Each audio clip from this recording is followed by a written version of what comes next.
Assalamualaikum warahmatullahi wabarakatuh.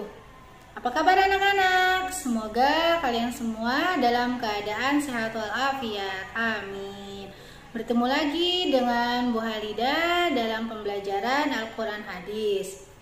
Baik anak-anak, sebelum kita mulai belajar, alangkah baiknya kita berdoa terlebih dahulu.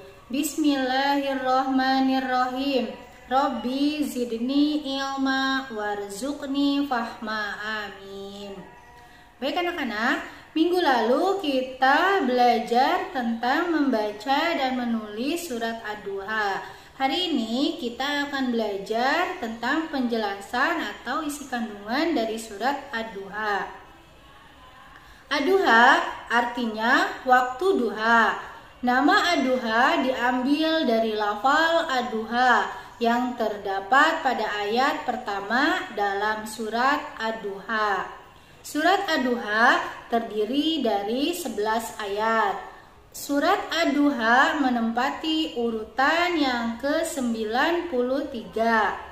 Surat Ad-Duha diturunkan sesudah surat Al-Fajr. Surat Ad-Duha termasuk ke dalam golongan surat Makkiyah. Kenapa? Karena diturunkannya di kota Mekah. Berikut penjelasan dari isi kandungan surat Ad-Duha. Dulu pernah suatu ketika dalam masa yang panjang Rasulullah berdakwah. Qadarullah, ada wahyu yang jeda datangnya tidak seperti biasanya. Biasanya datangnya cepat, berganti hari, turun wahyu, ganti pekan, turun wahyu. Ini beberapa masa wahyu belum turun. Ada hikmah di balik itu. Tiba-tiba beliau naik ke atas bukit, wahyu belum turun juga. Pulang ke rumah belum turun juga. Sampai keadaan itu terlihat oleh kalangan kafir Quraisy dan mereka berkata, "Lihatlah Muhammad sudah gila, Muhammad sudah ditinggalkan oleh Tuhannya, Muhammad sudah kehilangan pegangannya, orangnya udah gak jelas, bolak-balik ke atas bukit tidak karuan."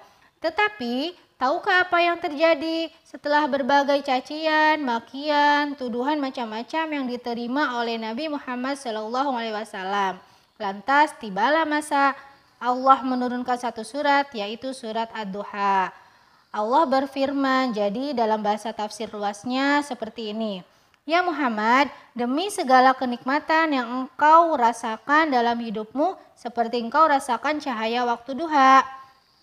Dan aku pun bersumpah demi gelapnya malam, demi segala masalah kesulitan yang pekat dalam kehidupanmu. Tuhanmu tidak akan meninggalkanmu ataupun membencimu.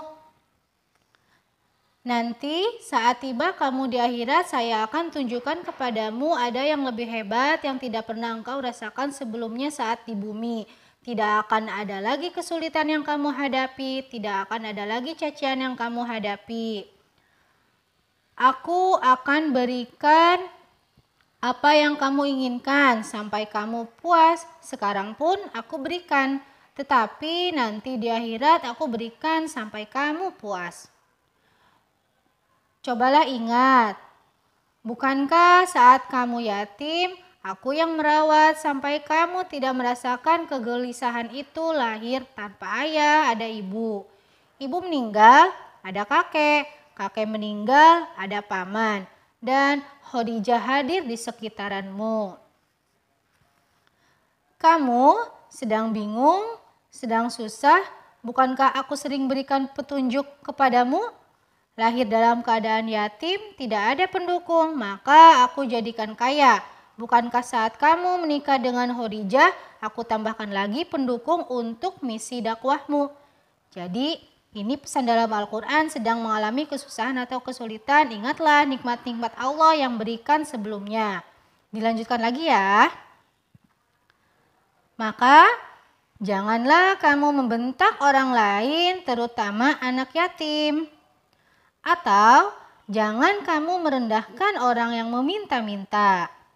Dan hendaklah selalu bersyukur atas nikmat yang Allah berikan kepadamu. Jadi anak-anak bisa disimpulkan bahwa isi kandungan surat Ad-Duha adalah sebagai berikut. Yang pertama, Allah tidak menurunkan wahyu untuk sementara bukan berarti Allah meninggalkan atau membenci Rasulullah. Yang kedua, kehidupan akhirat itu lebih baik dari kehidupan dunia. Yang ketiga, larangan membentak atau merendahkan anak yatim dan orang yang meminta-minta. Selanjutnya, selalu mensyukuri nikmat Allah. Yang terakhir, dalam surat ini ada 3 nikmat yang Allah berikan kepada Nabi Muhammad SAW. Yang pertama, mendapat perlindungan saat beliau yatim, mendapat petunjuk saat beliau kebingungan, dan mendapat kecukupan. Nah, itu tadi penjelasan dari isi kandungan surat Ad-Duha. Untuk tugasnya yaitu yang pertama, sebutkan isi dari kandungan surat Ad-Duha. Yang kedua, sebutkan 3 nikmat yang Allah berikan kepada Nabi Muhammad SAW. Baik anak-anak, selamat mengerjakan. Wassalamualaikum warahmatullahi wabarakatuh.